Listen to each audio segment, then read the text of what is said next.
കണ്ടോ, ഇഷ്ടംപോലെ ചാപ്പാടുണ്ടാവുന്ന അതൊക്കെയാണ് അതിന്റെ ആത്യന്തികമായ വശങ്ങൾ. അപ്പൊ ഏതായാലും നമ്മൾ മനസ്സിലാക്കേണ്ടതുണ്ട്, എന്താണ് മലങ്കിശാ ദർഗയിൽ കൊടുക്കണ എന്താ, കുറച്ചു മണ്ണ് കുറച്ച് ഭസ്മം സങ്കരമാക്കി കൊടുക്കുക എന്നാണ്. ആ നേർച്ച വസ്തുവിൽ പോലും ആ സങ്കര സംസ്കാരം രൂപപ്പെട്ടു വന്നു എന്നാണ്. ഇസ്ലാം പഠിപ്പിച്ച അടിസ്ഥാനപരമായ തത്വങ്ങളെ പരിപൂർണമായും അവഗണിച്ചുകൊണ്ട് മറ്റു സമൂഹങ്ങൾക്ക് ഈ ഇസ്ലാമിന്റെ സുന്ദരമായ ആദർശമെന്ത് എന്ന് പഠിപ്പിച്ചു കൊടുക്കേണ്ട സമൂഹം,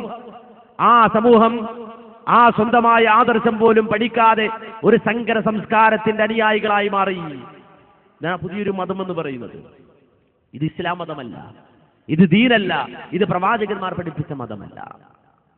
അതുകൊണ്ട് മാത്രം അവസാനിച്ചില്ല. നമുക്കറിയാം, ഈ ജാറങ്ങളിൽ ഒരു മുസ്ലിം സമൂഹത്തിന് ഒരിക്കലും പരിചയമില്ലാത്ത ശയന പ്രദക്ഷിണങ്ങൾ വരെ നടക്കുകയാണ്. നിങ്ങൾക്ക് സ്ക്രീനിൽ കാണാം, ശയന പ്രദക്ഷിണങ്ങൾ വരെ നടക്കുകയാണ് ജാറങ്ങളിൽ, ഇല്ലേ? വിശുദ്ധ ഇസ്ലാം കടന്നു വന്നു, സുന്ദരമായ ആശയം പഠിപ്പിച്ചു കൊടുത്തു, സുന്ദരമായ ആദർശം ഈ സമൂഹത്തിന് പഠിപ്പിച്ചു കൊടുത്തു, എല്ലാവിധ ശിർക്കിൽ നിന്ന് ഈ സമൂഹത്തെ രക്ഷപ്പെടുത്തി, തൗഹീദിന്റെ ഋജുവായ മാർഗത്തിലേക്ക് വിളിച്ചുകൊണ്ടുവന്നു. ഇന്നതാണ് തൗഹീദ് എന്ന് പഠിപ്പിച്ചു കൊടുത്തു. നിങ്ങളുടെ പ്രാർത്ഥനകൾ അഖിലം നിങ്ങൾ അല്ലാഹുവിനോട് മാത്രമാക്കണമെന്ന് പറഞ്ഞു. നിങ്ങളുടെ ആരാധനകൾ ആ സൃഷ്ടാവിന് മാത്രം സമർപ്പിക്കണമെന്ന് പറഞ്ഞു. ജാഹിലിയ്യ കാലഘട്ടത്തിലെ കാട്ടറബികൾ, ആ കാട്ടറബികളുടെ കാതുകളിലേക്ക് വിശുദ്ധ ഇസ്ലാമിന്റെ ഈ സുന്ദരമായ ആദർശം കടന്നു ചെന്നപ്പോ വിഗ്രഹാരാധന ഉപേക്ഷിച്ചുകൊണ്ട്, ശിർക്കുപേക്ഷിച്ചുകൊണ്ട് വിശുദ്ധ ഇസ്ലാമിന്റെ തൗഹീദിന്റെ വിധാനത്തിലേക്ക് കടന്നു വരാൻ അവർ തയ്യാറായി. സമൂഹം അംഗീകരിച്ചത് കൊണ്ടല്ല, സമൂഹം പരിപൂർണമായി കൈയടിച്ചത് കൊണ്ടല്ല. നമുക്കറിയാം, അഷ്റഫുൽ ഖൽഖ് മുഹമ്മദുർ റസൂലുള്ളാഹി സ്വല്ലല്ലാഹു അലൈഹി വസല്ലം വിശുദ്ധ ഇസ്ലാമിന്റെ സുന്ദരമായ ആദർശം അവർക്ക് വിവരിച്ചു കൊടുക്കുമ്പോ പ്രവാചകന്റെ വാചകങ്ങൾക്ക് കാതോർത്തുകൊണ്ട് ഓരോരുത്തരായി വിശുദ്ധ ഇസ്ലാമിലേക്ക് കടന്നു വന്നിട്ട് നബി സല്ലല്ലാഹു അലൈഹി വസല്ലമയുടെ നാവിൽ നിന്ന് ആ തൗഹീദ് കേൾക്കുമ്പോൾ അതിന്റെ മാധുര്യം അനുഭവിച്ചുകൊണ്ട് ലാ ഇലാഹ ഇല്ലല്ലാഹ് എന്ന ആ സുന്ദരമായ പ്രഖ്യാപനം മനസ്സിൽ കൊത്തിവെച്ച് ആ ആദർശം തങ്ങളുടെ ആദർശമായി സ്വീകരിച്ചുകൊണ്ട് ആ സഹാബത്ത് മാറി വന്നെങ്കിൽ, ആ സഹാബത്തിന്റെ പിന്മുറക്കാരെന്ന് അവകാശപ്പെടുന്ന, ആ പ്രവാചകന്റെ അനുയായികളെന്ന് അവകാശപ്പെടുന്ന സമൂഹം തൗഹീദ് ഉപേക്ഷിച്ച് ശിർക്കിലേക്ക് പോകുന്ന ദുരവസ്ഥ നമ്മൾ മനസ്സിലാക്കേണ്ടതുണ്ട്. മഹാനായ ബിലാൽ മുഅദ്ദിൻ റളിയല്ലാഹു അൻഹുവിനെ പോലുള്ള ആളുകൾ അവരുടെ ജീവിതത്തിൽ തൗഹീദിന് കണ്ട സ്ഥാനം, സ്വന്തം യജമാനൻ ഉമയ്യത്തിന്റെ അടിമയായിരിക്കുന്ന ഘട്ടത്തിൽ വിശുദ്ധ ഇസ്ലാമിലേക്ക് കടന്നു വന്നതിന്റെ പേരിൽ ഉമയ്യത്ത് പിടിച്ചുകൊണ്ടുപോയി ക്രൂരമായി അടിക്കുമ്പോൾ, ഫതഹാഇന്റെ മലഞ്ചെരുവിൽ മലർത്തിക്കിടത്തി വസ്ത്രമഴിച്ചു മാറ്റി ചാട്ടവാറ് കൊണ്ട് ഉമയ്യത്തിന്റെ കിങ്കരന്മാർ ആഞ്ഞാഞ്ഞടിക്കുമ്പോൾ, ആ അടിക്കടയിൽ ലാത്തയുടെ വിഗ്രഹം മുഖത്ത് കുത്തി വിളിയടാ ലാത്ത എന്ന് പറയുമ്പോൾ, ഇല്ല, ഞാൻ വിളിക്കില്ല, ലാത്ത എന്ന് ഞാൻ വിളിക്കില്ല, അല്ലാഹു അഹദ്, അല്ലാഹു അഹദ് എന്ന് പ്രഖ്യാപിച്ച മഹാനായ ബിലാൽ മുഅദ്ദിൻ റളിയല്ലാഹു അൻഹു ചാട്ടവാറ് അടിയേറ്റുകൊണ്ട് ചുട്ടുപഴുത്തമണ ലാരുണ്യത്തിൽ കിടന്നു ഉരുളുമ്പോ, ആ ഉരുളാതിരിക്കാൻ വേണ്ടിയിട്ട് ബിലാൽ മുഅദ്ദിൻ റളിയല്ലാഹു അൻഹുവിന്റെ നെഞ്ചത്തേക്ക് പാറക്കല്ല് വലിച്ചു കയറ്റി വെച്ച് വീണ്ടും ചാട്ടവാറ് കൊണ്ടടിച്ച് അവശനാക്കുമ്പോ, മരണം മുന്നിൽ കണ്ട നിമിഷം ദാഹം ദാഹം ദാഹം എന്ന് പറഞ്ഞ് ഒരിറ്റ് വെള്ളത്തിന് വേണ്ടി ഉമയ്യത്തിന്റെ കിങ്കരന്മാരോട് ബിലാൽ മുഅദ്ദിൻ കെഞ്ചുമ്പോൾ, യാചിക്കുമ്പോൾ, ഉമയ്യത്തിന്റെ കിങ്കരന്മാർ മുഖത്തേക്ക് തുപ്പിയ ആ തുപ്പൽ നാവുകൊണ്ട് നക്കിത്തുടച്ച് ദാഹമടക്കിയ മഹാനായ ബിലാൽ മുഅദ്ദിന്റെ പിന്മുറക്കാർ ശയനപ്രദക്ഷിണം നടത്തുന്ന ദുരവസ്ഥ ചിന്തിക്കണം, ആലോചിക്കണം. മഹദിയായ സുമയ്യ, അബൂജഹലിന്റെ അടിമയായിരുന്ന സുമയ്യ റളിയല്ലാഹു അൻഹ, അവയവങ്ങൾ ഓരോന്ന് മുറിച്ചു മാറ്റപ്പെടുമ്പോഴും അല്ലാഹു അഹദ് എന്ന് വിളിച്ചു പറയാൻ ധൈര്യം കാണിച്ച ഇസ്ലാമിക സമൂഹത്തിലെ ആദ്യത്തെ സ്ത്രീകളിൽ നിന്നുള്ള രക്തസാക്ഷിയായ ആ മഹദി സുമയ്യ റളിയല്ലാഹു അൻഹയുടെ പിന്മുറക്കാർ ശയനപ്രദക്ഷിണം ചെയ്യുകയെന്ന് പറഞ്ഞാൽ, അതും ഒരു ജാറത്തിന്റെ മുറ്റത്ത് ശയനപ്രദക്ഷിണം ചെയ്തുകൊണ്ട് നേർച്ച വീട്ടുക എന്ന് പറഞ്ഞാൽ ഈ സമൂഹം എവിടെയെത്തി? അത് മാത്രമാണോ? അള്ളാഹുവിന് മാത്രം സമർപ്പിക്കണമെന്ന് പറഞ്ഞ സുജൂദ്, ആ സുജൂദ് ജാറത്തിന് മുന്നിൽ സമർപ്പിക്കുന്ന മുസ്ലിം സമൂഹം, ജാറത്തിന്റെ മുന്നിൽ പോയി സുജൂദ് ചെയ്യുന്ന സമൂഹം. വമിൻ ആയാതിഹിൽ ലൈലു വന്നഹാറു വശംസു വൽ ഖമർ ലാ തസ്ജുദൂ ലിശംസി വലാ ലിൽ ഖമർ വസ്ജുദൂ ലില്ലാഹില്ലദീ ഖലഖഹുന്ന ഇൻ കുന്തും ഇയ്യാഹു തഅബുദൂൻ വമിൻ ആയാതിഹിൽ ലൈലു വന്നഹാർ. അള്ളാഹുവിന്റെ അപാരമായ ദൃഷ്ടാന്തങ്ങളിൽ പെട്ടതാണ് രാവും പകലും.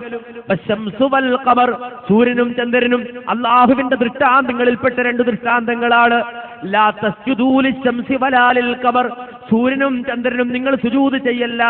വസ്ജുദൂ ലില്ലാഹി അല്ലദീ ഖലഖഹുന്ന ഇൻ കുന്തും ഇയ്യാഹു തഅബുദൂൻ. ആ സൂര്യനെ സൃഷ്ടിച്ച റബ്ബാരോ, ആ ചന്ദ്രനെ സൃഷ്ടിച്ച റബ്ബാരോ, ആ രാത്രിയെ സൃഷ്ടിച്ച റബ്ബാരോ, ആ പകലിനെ സൃഷ്ടിച്ച റബ്ബാരോ, ആ ആകാശഭൂമണ്ഡലങ്ങളെ സൃഷ്ടിച്ച റബ്ബാരോ, അവന് മാത്രം നിങ്ങൾ സുജൂദ് ചെയ്യൂ. ഇൻ കുന്തും ഇയ്യാഹു തഅബുദൂൻ, നിങ്ങൾ ആ റബ്ബിനെ മാത്രം ആരാധിക്കുന്നവരാണെങ്കിൽ, ആ റബ്ബിനെ മാത്രം ആരാധിക്കുന്നവരാണെങ്കിൽ, നിങ്ങൾ മുവഹിദുകളാണെങ്കിൽ, നിങ്ങൾ മുസ്ലിങ്ങളാണെങ്കിൽ ആ റബ്ബിനെ മാത്രം സുജൂദ് ചെയ്യൂ എന്ന് ഖുർആൻ പഠിപ്പിക്കുമ്പോൾ മുസ്ലിം സമൂഹം ജാറത്തിന്റെ മുന്നിൽ സുജൂദ് ചെയ്യുന്നു, ജാറത്തിന്റെ മുന്നിൽ സുജൂദ് ചെയ്യുന്നു. ഈ സമൂഹത്തോട് അരുത് എന്ന് പറയേണ്ട പുരോഹിതന്മാർ, ഇത് ചെയ്യരുത് എന്ന് പറയേണ്ട പൗരോഹിത്യം അവർ ചെയ്യുന്നത് എന്താ? അവർ ചെയ്യുന്നത് ഇതിനെ ന്യായീകരിച്ചു കൊടുക്കുകയാണ്. കുഴപ്പമില്ല പോൽ, സുജൂദ് ചെയ്താലും കുഴപ്പമില്ല. എത്രത്തോളം മഅദിനുൽ ഉലൂമിന്റെ പേരിൽ പുറത്തിറങ്ങിയ സപ്ലിമെന്റിൽ ഒരു സഖാഫി എഴുതി വെച്ച ലേഖനം, സുന്നത്ത് ജമാഅത്ത് എന്ന് പേര് കൊടുത്തുകൊണ്ട് ഒരു സഖാഫി എഴുതി വെച്ച ലേഖനത്തിൽ പറയുന്നത്, വിശ്വാസ പ്രമാണങ്ങളിൽ ഉറച്ചു നിൽക്കുന്ന ഒരു സത്യവിശ്വാസി യാതൊരു കഴിവും കാര്യവും അല്ലാഹു തആലക്കല്ലാതെ മറ്റാർക്കുമില്ലെന്നും ഏതുവിധ സഹായമായാലും അല്ലാഹുവിന്റെ അടുക്കൽ നിന്ന് മാത്രമാണെന്നും ഉറച്ചു വിശ്വസിക്കുന്ന ഒരു സുന്നി മറ്റൊരാൾക്ക് സുജൂദ് ചെയ്താൽ പോലും അത് ശിർക്കാവുകയില്ല. ഒരു സുന്നി അല്ലാത്തവർക്ക് സുജൂദ് ചെയ്താൽ പോലും അത് ശിർക്കാവുകയില്ല. എന്നിട്ട് ബ്രാക്കറ്റിൽ കൊടുക്കുകയാണ്, കർമ്മശാസ്ത്ര വീക്ഷണത്തിൽ അത് ഹറാമായേക്കാം, അത്രേ സംഭവിക്കാനുള്ളൂ. കർമ്മശാസ്ത്ര വീക്ഷണത്തിൽ അത് ഹറാമായേക്കാം. എന്നിട്ട് അടുത്ത വാചകം, അതുകൊണ്ടാണല്ലോ അല്ലാഹു തആല ആദം നബിക്ക് സുജൂദ് ചെയ്യുവാൻ മലക്കുകളോട് കൽപ്പിച്ചത്. അപ്പൊ മലക്കുകളുടെ സുജൂദ് കർമ്മശാസ്ത്ര വീക്ഷണത്തിൽ ഹറാമാകുന്ന സുജൂദാണ്. പമ്പര വിഡ്ഢിത്തം. നമുക്കറിയാം, ഇടമുട്ടം സംവാദത്തിൽ എടുത്തു വായിച്ച ഈ ലേഖനം, അതോടുകൂടി ആ സംവാദം ഇടക്ക് മുട്ടിപ്പോയി എങ്കിൽ ആ ഇടമുട്ടം സംവാദം ഇടക്ക് മുട്ടിപ്പോകാൻ കാരണമായ ലേഖനം, ആ ലേഖനത്തിൽ ഒരു സഖാഫി പറയുകയാണെന്ന്, അത് അടിസ്ഥാന പ്രമാണങ്ങളിൽ ഉറച്ചു നിൽക്കുന്ന ഒരു സത്യവിശ്വാസി കഴിവും കാര്യവും അല്ലാഹുവിൽ നിന്നല്ലാതെ മറ്റാരിൽ നിന്നും ഉണ്ടാവുകയില്ലെന്ന് വിശ്വസിക്കുന്ന ഒരാൾ അല്ലാത്തവർക്ക് സുജൂദ് ചെയ്താൽ പോലും അത് ശിർക്കാവുകയില്ല. ഇത് കേട്ട മുസ്ലിം സമൂഹം ജഹറത്തിന്റെ മുന്നിൽ പോയി സുജൂദ് ചെയ്യുകയാണ്. അതുകൊണ്ട് അവസാനിച്ചോ? ഇല്ല, വീണ്ടും എഴുതുകയാണ്. 2003 ജൂലൈ മാസത്തെ സുന്നത്ത് മാസികയിൽ എന്താ എഴുതിയത്? ആരാധനയുടെ ഭാഗമായി അല്ലാഹുവിന് മാത്രം ചെയ്യുന്ന സുജൂദ്, വന്ദനം തുടങ്ങിയവ സൃഷ്ടികൾക്ക് ചെയ്യുന്നത് കൊണ്ട് ശിർക്കാവുന്നില്ല. കണ്ടോ എന്താ പറയുന്നത്? ആരാധനയുടെ ഭാഗമായി അല്ലാഹുവിന് മാത്രം ചെയ്യുന്ന സുജൂദ്, വന്ദനം തുടങ്ങിയവ സൃഷ്ടികൾക്ക് ചെയ്യുന്നത് കൊണ്ട് ശിർക്കാവുന്നില്ല. മാന്യ മുസ്ലിമേ, ഇത് അംഗീകരിക്കാൻ നിന്റെ മനസ്സനുവദിക്കുമോ? ഇന്നി വജ്ജഹ്തു വജ്ഹിയ ലില്ലദീ ഫതറ അസ്സമാവാതി വൽ അർള ഹനീഫൻ വമാ അന മിനൽ മുശ്രിക്കീൻ. ഈ ആകാശഭൂമികളെ സൃഷ്ടിച്ചവനാരോ അവനിലേക്ക് മാത്രമേ ഞാൻ തിരിയൂ, അവന് മാത്രമേ ഞാൻ സമർപ്പിക്കൂ, അവന്റെ മുന്നിൽ മാത്രമേ ഞാൻ തലകുനിക്കൂ, അവന് മാത്രമേ എന്റെ ആരാധനകൾ ഞാൻ സമർപ്പിക്കൂ എന്ന് പ്രഖ്യാപിച്ച മുസ്ലിമേ, ഞാനൊരു മുസ്ലിമാണെന്ന് പറഞ്ഞവന്, വമാ അന മിനൽ മുശ്രിക്കീൻ, ഞാനൊരു മുശ്രിക്കല്ലെന്ന് പ്രഖ്യാപിച്ചവന്, ഇന്ന സ്വലാത്തി വനുസുക്കി വമഹ്യായ വമമാതി ലില്ലാഹി റബ്ബിൽ ആലമീൻ, എന്റെ നമസ്കാരമാകട്ടെ, എന്റെ ബലികർമ്മങ്ങളാകട്ടെ, എന്റെ ജീവിതമാകട്ടെ, എന്റെ മരണമാകട്ടെ, ലില്ലാഹി റബ്ബിൽ ആലമീൻ, ലോകരക്ഷിതാവായ അല്ലാഹുവിന് ഞാൻ സമർപ്പിച്ചു എന്ന് പ്രഖ്യാപിച്ച മുസ്ലിമേ, 2003 ജൂലൈ മാസത്തിൽ സുന്നത്ത് മാസിക എഴുതി വെച്ച അല്ലാത്തവർക്ക് സുജൂദ് ചെയ്താൽ പോലും, സൃഷ്ടികൾക്ക് വന്ദനം സുജൂദ് തുടങ്ങിയവ അർപ്പിച്ചാൽ പോലും അത് ശിർക്കാവുകയില്ലെന്ന വാചകത്തോട്, സിദ്ധാന്തത്തോട് യോജിക്കാൻ നിനക്ക് സാധിക്കുമോ? മാത്രമല്ല മാന്യ സഹോദരങ്ങളെ, നമുക്കറിയാം വിശ്വാസി സമൂഹത്തെ സംബന്ധിച്ചിടത്തോളം വിശുദ്ധമായ കഅബാലയത്തിന്റെ സമീപത്ത് മാത്രം നടത്തുന്ന തവാഫ്, ആ വിശുദ്ധമായ കഅബാലയത്തെ ഇടതുഭാഗത്താക്കിക്കൊണ്ട് ലബ്ബൈക് അല്ലാഹുമ്മ ലബ്ബൈക്, ലബ്ബൈക ലാ ശരീക ലക ലബ്ബൈക് എന്ന് തുടങ്ങുന്ന തൽബിയത്ത് ഉച്ചരിച്ചുകൊണ്ട് അല്ലാഹുവിന്റെ മഹത്വം വിളിച്ചോതിക്കൊണ്ട് നടത്തുന്ന ആ തവാഫ് ജാറങ്ങളിൽ നടത്തുകയാണ്. ആ ജാറത്തെ ഇടതുഭാഗത്താക്കിക്കൊണ്ട് തവാഫ് ചെയ്യുന്ന മുസ്ലിമീങ്ങൾ നാം കാണുകയാണ്. മാന്യ സഹോദരങ്ങളെ, ഈ വിശ്വാസം ഇവരെ എവിടെയാണ് കൊണ്ടെത്തിക്കുക? എവിടെയാണ് ഈ വിശ്വാസം ഇവരെ കൊണ്ടുപോയി എത്തിക്കുക?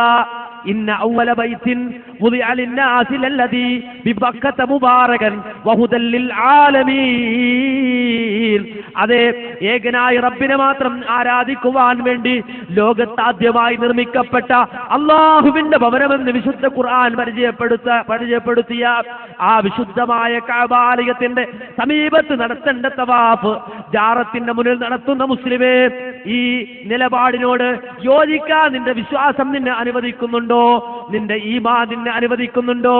ഇതിനോട് യോജിച്ചു നിന്നുകൊണ്ട് പ്രവർത്തിക്കാൻ, ഇതിന് പിൻബലമേകാൻ, ഇത് സുന്നത്ത് ജമാഅത്ത് ആണെന്ന് പറയാൻ, ഇതിനെ അംഗീകരിക്കാൻ നിന്റെ വിശ്വാസം സമ്മതിക്കുമോ? ആലോചിക്കണം, ചിന്തിക്കണം. ഇത് തെറ്റാണെന്ന് പറയേണ്ട ബാധ്യത നമുക്കില്ലേ? ഇത് ചെയ്തുകൊണ്ട് നരകത്തിലേക്ക് നടക്കുന്ന മനുഷ്യന്റെ കൈപിടിക്കേണ്ട ബാധ്യത നമുക്കില്ലേ? ഓ മനുഷ്യ, ഇത് അരുത് എന്ന് പറയേണ്ട ബാധ്യത നമുക്കില്ലേ? ആ ബാധ്യത നിർവഹിക്കാൻ ആരാണ് ഇവിടെയുള്ളത്? ആരാണ് ഇവിടെയുള്ളത്? ഈ സമൂഹം ഉപ്പും ചോറും കൊടുത്ത് വളർത്തിയ പണ്ഡിതന്മാർ അതിന് തയ്യാറാകുന്നുവോ? ഇല്ല. നേരെ മറിച്ച് ന്യായീകരിക്കുകയാണ്. എത്രത്തോളം നമുക്കറിയാം. അതേ, സുന്നത്ത് മാസിക തന്നെ. ആ സുന്നത്ത് മാസികയിൽ വന്ന ഒരു ചോദ്യം. എന്താണ് ചോദ്യം? AP മുഹമ്മദ് മുസ്ലിയാർ, ജൂനിയർ കാന്തപുരം എന്നറിയപ്പെടുന്ന കാന്തപുരം മുസ്ലിയാരുടെ ശിഷ്യനായ AP മുഹമ്മദ് മുസ്ലിയാരോട് ചോദ്യമാണ്. എന്താണ്? മഹാന്മാരുടെ ഖബറുകൾ തവാഫും സഅയും ആണ്ടും പാടില്ല. മദ്ഹരി 265. എന്നാൽ നഫീസത്ത് മൗലിദിൽ തവാഫും സഅയും ചെയ്യണമെന്ന് കൽപ്പിക്കുന്നുണ്ടല്ലോ. മറുപടി പ്രതീക്ഷിക്കുന്നു. നഫീസത്ത് മൗലിദിൽ നഫീസത്തുൽ മിസ്രിയയുടെ ഖബറിന്റെ സമീപത്ത് ചെന്നിട്ട് തവാഫും സഅയും ചെയ്യണമെന്ന് നിർദ്ദേശിക്കുന്നുണ്ടല്ലോ. അതിന് മറുപടി തരണമെന്ന് പറയുമ്പോ AP മുഹമ്മദ് മുസ്ലിയാർ കാന്തപുരം മറുപടി എഴുതി കൊടുക്കുകയാണ്. മഹാന്മാരുടെ ഖബറുകൾ തവാഫും സഅയും ചെയ്യൽ പാടില്ലാത്തതാണ്. എന്താണ്? തവാഫും സഅയും ചെയ്യൽ പാടില്ലാത്തതാണ്.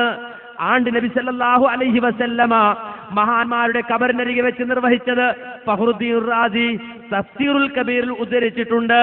അതുകൊണ്ട് ആണ്ട് നിർവഹിക്കേണ്ടതാണ്. എന്നിട്ട് അടുത്ത വാചകം, അതേ സമയത്ത് യാസീനും ഫാത്തിഹയും മറ്റും ഓതിക്കൊണ്ട് ഖബറിനരികത്തുകൂടെ നടക്കുന്നതിന് വിരോധമില്ല. അത് വട്ടത്തിലുമാകാം, നീളത്തിലുമാകാം.